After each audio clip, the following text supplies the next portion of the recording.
Dixon-Anderson here, Gold Wellness Circle and Light of Gold PR. Welcome to Wellness Wednesday. It's Wellness Wednesday. And I know for some of us, it's like getting over hump day, right? We're almost to the end of the week. So, welcome to Wellness Wednesday. So glad that you're here. I literally was in New York about an hour ago. So I think I'm sorry I'm a little late, but overall I think I did pretty good trying to hop here back at home and be on live with all of you. Hey Jill, I see you.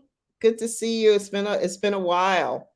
Yeah, so welcome to Wellness Wednesday. I'm Deborah Dixon-Anderson from Light of Gold PR and Gold Wellness Circle. And we have so many things going on, everyone. We have our women's conference coming up on Friday, March 31st in New York. We do a lot with branding and marketing and websites, and uh, we obviously host events. And so we help our customers in so many different ways. We have a team of about 6 to 8 of us, and we are, hey, Pierre, I see you. Welcome, Pierre. So we have a team of about 6 people, and we're working 6 to 8 of us, and we're always working on really cool and exciting projects. And we hope to have our wonderful guest. We will have our wonderful guest, my good friend Tony Smith, who is a life coach, will be joining us next Wednesday, and we'll be talking about meditation. But for today, we're going to be talking about mental health and the importance for mental health. And so we will just dive right in. If anyone has comments, suggestions, recommendations, or if you want to be on our Wellness Wednesday or our Marketing Monday, please just reach out and let me know. So let's just dive right into it. So mental health, what does that include? It includes our emotional, our psychological, our physical, our social well-being. And for me in my lifetime, I can't think of anything that has impacted us like COVID has. And a lot of people are still struggling with mental health during this time. And it doesn't just include that, it includes issues with racial justice. It includes, everything that the LGBTQ community is dealing with.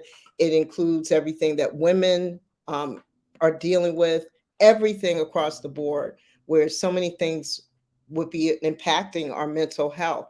So it affects how we think, how we feel, and how we act, right? Our mental health. It also helps to determine how we even deal with stress, relate to others, and make healthy choices. Our mental health controls all of that. So it's really important for us to make our mental health a priority in our life. Sometimes we get so busy running around doing all these different things. Hey, Chris, I see you. My gosh, I'm seeing people I haven't seen in a minute hopping on the call. So welcome. It's just mental health is important in every stage of life. Doesn't matter whether we're talking about children, adolescents, young people, seniors, everybody. It affects everybody, middle age, adulthood. Your mental health will always be something that you should make a priority. So, mental illness refers to a wide range of mental health conditions, disorders that affect your mood, your thinking, and behavior. And so, 4 different types of mental illness. And keep in mind, I'm not an expert, just kind of having a conversation about this. We're going to be bringing on experts in the coming weeks. So, stay with us for that. Mood disorders such as depression or bipolar disorder. I don't know about you, but I have family members in my family that deal with depression or bipolar. There's anxiety disorders. And I got to tell you, I work with a lot of young people, and I have never seen so many issues with anxiety as I have seen with our generation of 20 somethings. I see, and teenagers, they deal with a lot of anxiety, and it's understandable. We have so many different things going on from day to day. It can be a very stressful time for a lot of us. Personality disorders, psychotic disorders such as schizophrenia, these all sorts of disorders. But for the purpose of what we're talking about today, we want to just kind of talk about just the importance of, hey, Sophia, I see you. we just want to talk about just how many people are affected by anxiety and depression. And according to the Anxiety and Depression Association of America, general anxiety affects 6.8 million adults, or 3.1% of the US population. It's a lot of people, yet only 43.2% are receiving treatment. Just such a small number. So it's a lot of people who have disorders that are not even diagnosed, and certainly not even treated. So let's talk a little bit about the research. It shows that untreated teenagers with anxiety disorders are at higher risk for performing poorly at school. They miss out on important social experiences, and they engage in substance abuse, unfortunately. Many times, someone who has anxiety, who deals with other mental, that also deal with other mental health issues. So, what are some ways that you could just like treat these types of things? If you're a parent or a loved one of somebody who you see who may be acting erratically, you might recommend them going to a doctor, at least so that they could get diagnosed and be able to get some help. But there are really healthy types of day-to-day types of things that we could do to take care of our mental health, and that a lot of people who have diagnosed disorders actually have to go do extreme self-care. So what's extreme self-care? That's really taking really, really good care of yourself, connecting with others, having good relationships, good, healthy relationships with friends. They're really important to your mental health, your mental well-being, and also family members. Unfortunately, there are toxic relationships. We always have to set boundaries with those types of relationships, or just kind of uh, remove certain people from your life, or at least remove them from being in your life so often if you're dealing with negativity. But certainly if it's toxic and abusive, it's someone who you have to really rethink whether you even want to keep them in your life. So meditation and breathing techniques are really important. Make sure you join us next week, because we're going to be talking about the importance of meditation. And it is important. It is fantastic. I myself uh, do meditation at least a couple times a week. I'm up to about 20 minutes where I do a lot of deep breathing and just kind of channeling and quieting down my mind, and just concentrating on just clearing my head. I'm able to I've gotten up to 20 minutes. My goal is to get up to 30 minutes. It takes a little time before my brain just can't turn off. So I've been able to train myself to do meditation for up to 20 minutes. So next Wednesday we'll bring on Tony, my good friend Tony Smith, who shares some tips and what uh, meditation can do for you. So that's just a plug for next week. Working out, oh my gosh, that's like one of my favorite things. It's just to work out, to go to the gym, to exercise as much as possible. It is so important. And you know what? Whatever your flavor of exercise is, and whatever works for you, that you can do it consistently and look forward to it, then go for it. It could be running, it could be walking, it could be for me it's Zumba and walking and bicycling. It could be bicycling, it could be working out inside of a gym or outside of a gym in nature. Just like, you just pick whatever works for you. But if you could do it consistently, and when I say consistently, I don't mean once in a while. I mean like, weekly, every couple of days, 2 to 3 times a week, 3 to 5 times a week. It's good for your heart, it's good for your mind, your body, your spirit, to get exercise in. So that's really, really important. So working out, physical activities are a powerful stress reliever. Healthy eating, oh my gosh, that's always something that I'm working on, just like everybody else. Just eating healthy, not as much processed food. Healthy food is really important, and nutrition is really important. It changes everything. And I remember talking about this before. Drinking water makes a big difference too. Some people like to start the day with, they gotta have that cup of coffee, right? I get it. I have found that what clears my mind and makes me feel good in the morning is to go ahead and have a glass of water.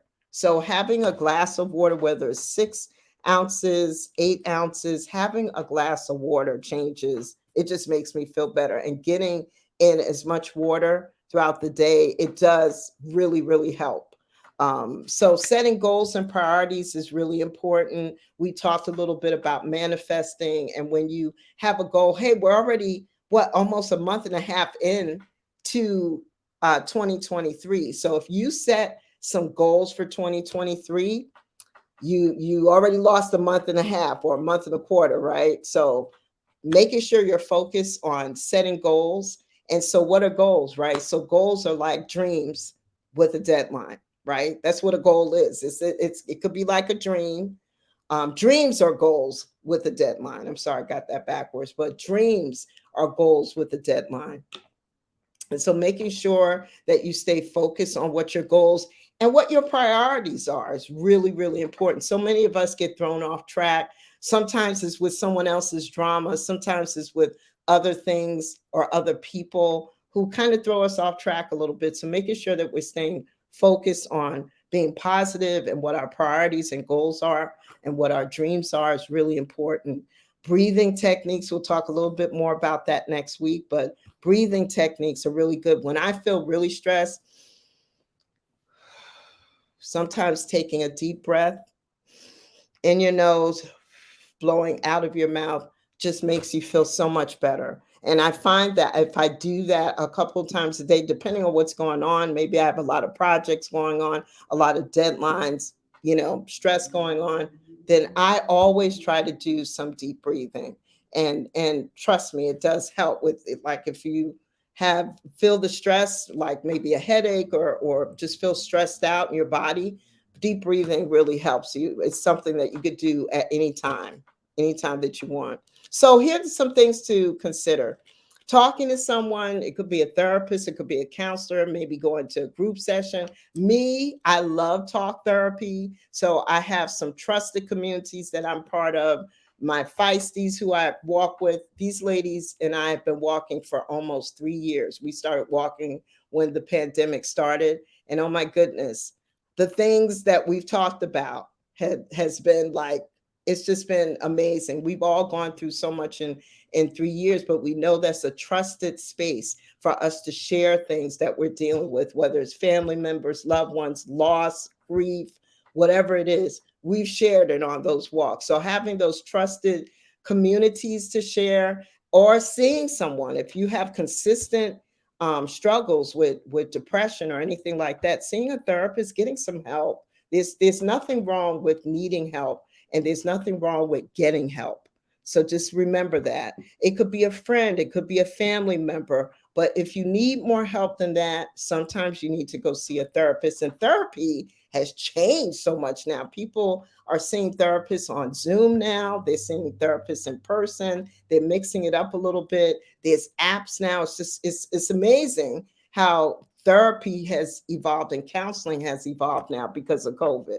And so just making sure that you're open about that. So good communication is really important when trying to cope with a mental illness, and being able to talk about it and share so that you can get the help that you need, because sometimes someone you'll share it with will be able to direct you to get the help that you need. So being able to identify what it is that's bothering you, what's going on, is really important. So time management, oh my gosh, I can't even begin to tell you how important that is. Sometimes we pack so much into our day. Who is guilty of that? I could raise my hand. I am guilty of that. Just having so many things that we're trying to accomplish within a day, right? Or a couple of days. It's just not even realistic to try to get all these things done in a day. So making sure you are realistic about what you can accomplish in a day is super, super important. And so time management, if you don't think you can get it done today, then put it on your schedule for the next day. And there's nothing wrong with that. But so many of us pack things into our day, and that creates stress. That's what it does. You're stressed out because you're either running to an appointment. I do it all the time. I'm running to a Zoom call, and then I'm also mixing in an in-person meeting. And so now I look at my schedule in a totally different way from a realistic standpoint to say, you know what, I don't think I could do that today. I'll have to do that next week or tomorrow or the next day. So being realistic about your time and how much you can really accomplish is really super important. So that can de-stress your life, just practicing time management. So learn your anxiety triggers and set a plan to implement these tactics into your routine.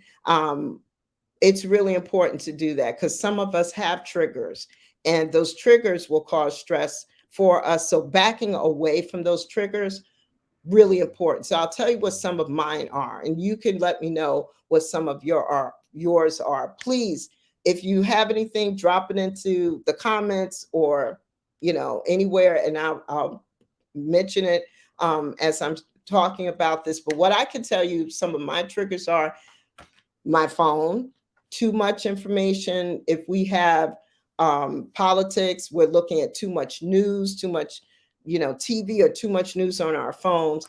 Those can be anxiety triggers. And we have to be really, really careful about balancing how much time we're spending looking at our phone, looking at news. There could be something that just happened that's horrible. And unfortunately, there's so much happening every day that's heartbreaking. But if you consume all of that within a day, it will cause you stress. It will cause your blood pressure to go up. I just came back from the doctor today. So when I'm trying to get to the doctor and I'm running from the train station, usually she will have to do my blood pressure twice, because when I get there, my blood pressure is a little elevated. After I've been there for 10 or 15 minutes, it goes down. So just making sure that you're watching, like, triggers, stuff like that, like too much news, watching too much politics, looking at your phone constantly, having to always feel like you have to always be available to everybody. That's a problem. And our phones will do that to us, make us feel like we have to answer every single text message right away, every Facebook message, every LinkedIn message, Twitter, Instagram, wherever, however we connect with people, and feeling like we have to do it right away is a trigger. And so we have to really be careful about balancing how much time we're spending on our phone and to release stress. So those are just a couple of things about mental health. We always try to repurpose all of these videos and put it on our Go Wellness Circle website. We are working on our Alzheimer's event for June, so we would love those of you who want to attend or participate or be involved in that. We'll be sharing more and more information about that. So always go and check goldwellnesscircle.com and be part of our list as well. And that way we can keep you posted on what we have going on. So join us next week as we talk about relieving stress with meditation. Can't wait to see. We'll have Tony Smith as our guest, and you'll be seeing some postings about that on all of our social media platforms. But thanks everybody for joining us today. I hope you're having a wonderful Wednesday. Thanks for joining us for Wellness Wednesday, and I'll see you soon. Bye-bye.